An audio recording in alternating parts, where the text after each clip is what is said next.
Morning Sudame, और कैसे हो? अरे एकदम मस्त. हाँ सही है. Good morning. Good morning sir. Good morning बैठो बैठो. तो क्या हाल है पिछले मंथ का? सर. मागच्या महिन्यात आपल्या कंपनीचा व्यवसाय 13,70,000 झालाय. 8 लाखाच्या ऑर्डर्स अजून पेंडिंग आहेत आणि आपल्या कंपनीचं 12 लाखाचं एक पेमेंट द्यायचे उद्या.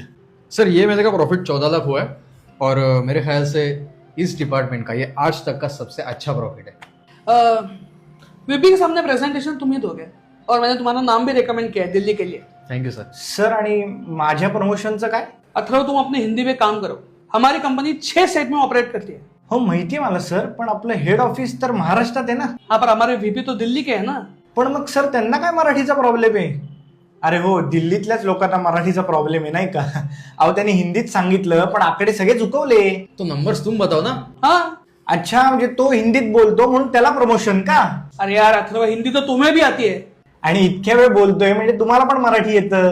हिंदी 1000 वर्षापासून बोलली जाते पण मराठी 1500 वर्ष जुनी भाषा आहे हो. आणि आमच्याच राज्यात आमच्यावरच दुसऱ्या भाषेची सक्ती कशाला? अथर्व बदतमीज हो रहे हो. हाँ, तुम्हारी जॉब जा सकती है.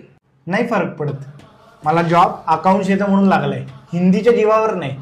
आणि तुम्हाला पण व्यवसाय महाराष्ट्रातच का करायचा असतो? कारण का तुम्हाला माहिती आहे इथली लोक चांगली आहेत म्हणून. एवढीच जर हिंमत असेल ना तर दुसऱ्या कुठल्याही राज्यात हेड ऑफिस चालू करून दाखवा. महाराष्ट्रात जर असेल ना तर मराठीच. ॲक्च्युली बरोबर आहे सर. मला सुद्धा प्रमोशन माझं काम चांगलं आहे म्हणून हवंय, तुमच्याशी हिंदी बोलतो म्हणून नाही. बस तुम भी. आम्ही महाराष्ट्रात मराठीच. वा, असंच जर आपण एकमेकांचे पाय खेचण्याऐवजी हात पुढे केला तर आपण मराठी म्हणून किती मोठे होऊ ना.